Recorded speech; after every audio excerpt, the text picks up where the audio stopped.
Le ofrezco la palabra al diputado Pepe Out.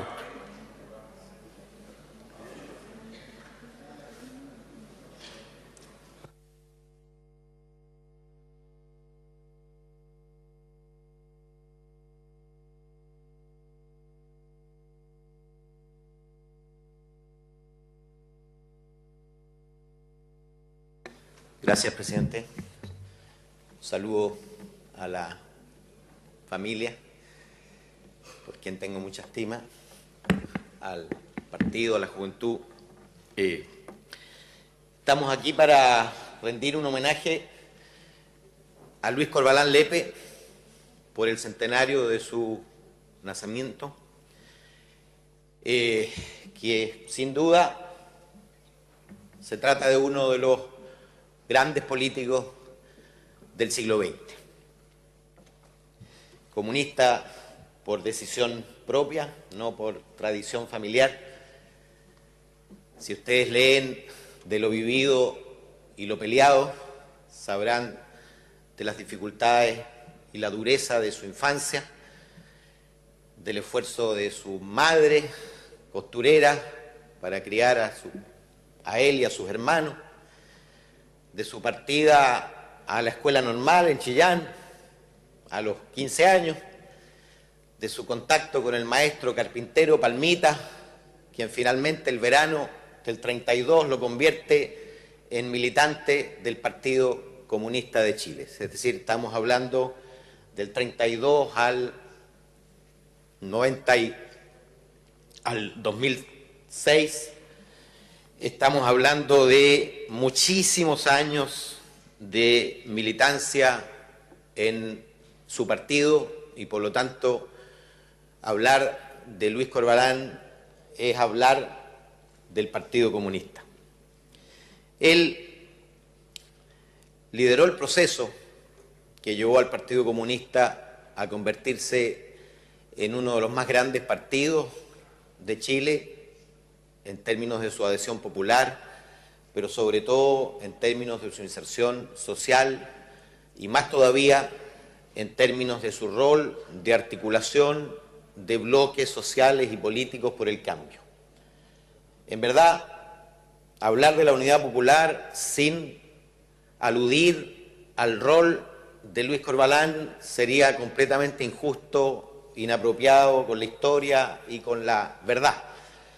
Luis Corvalán encarnó la idea de que las grandes transformaciones en Chile requieren grandes bases de sustentación social y política.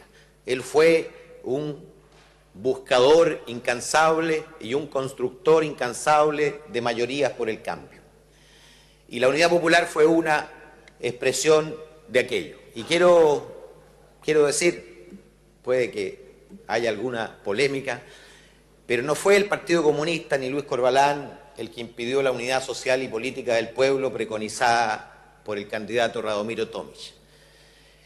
El Partido Comunista, liderado por Luis Corvalán Lepe, y hay que decirlo con todas sus letras, fue el partido que mejor sintonizó, entendió y respaldó con la lealtad que se requería el proyecto que encarnaba Salvador Allende de construir el socialismo en democracia.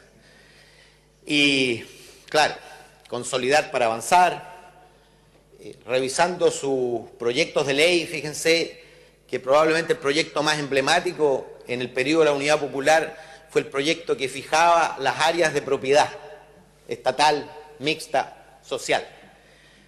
Naturalmente, como aludía Guillermo, se refería a la tensión que generaba la presión por ir mucho más allá del programa, lo que significaba naturalmente restringir las posibilidades de ser efectivamente mayoría en Chile.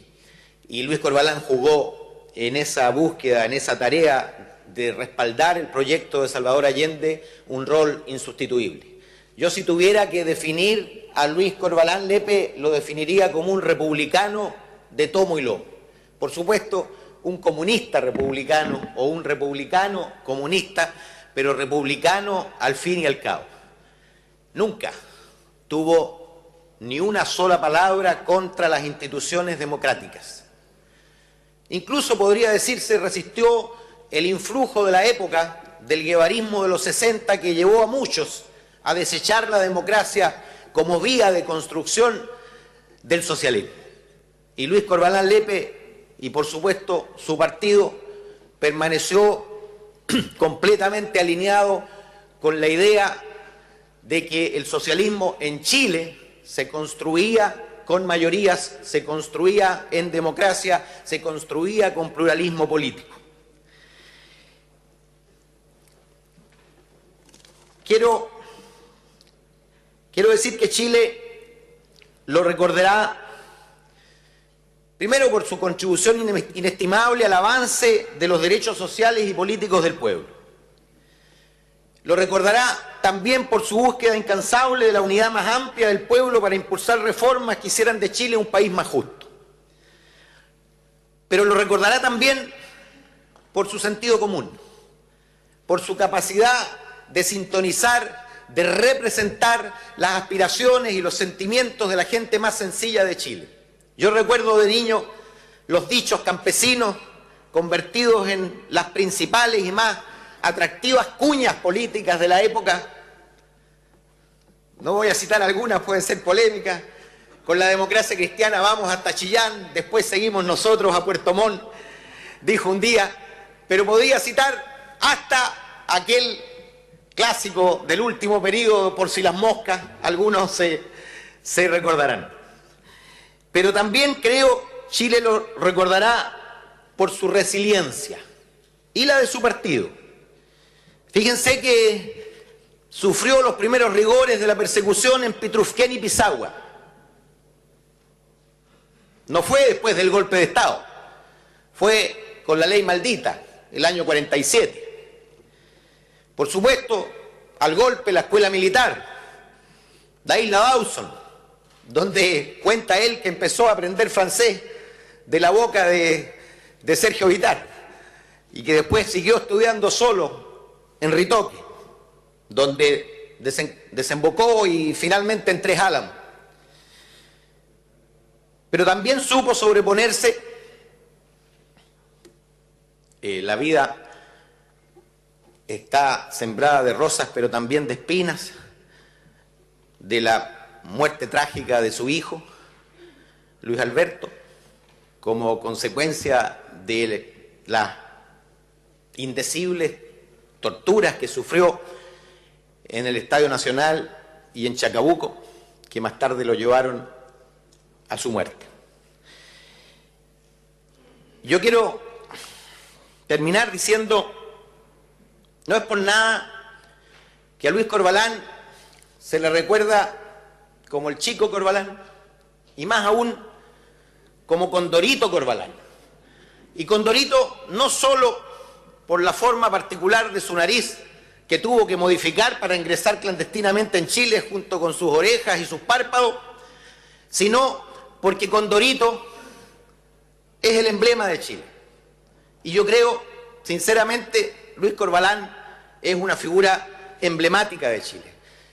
Y yo estuve a punto de agradecerles a los diputados Urrutia y Barros porque habían venido con manta y pensé de verdad que en un acto de contrición venían con manta a reconocer a Luis Corvalán Lepe por su manta y su sombrero característico, pero lamentablemente se fueron porque no son capaces de reconocer el carácter emblemático de Luis Corvalán Lepe como parte de Chile. Muchas gracias.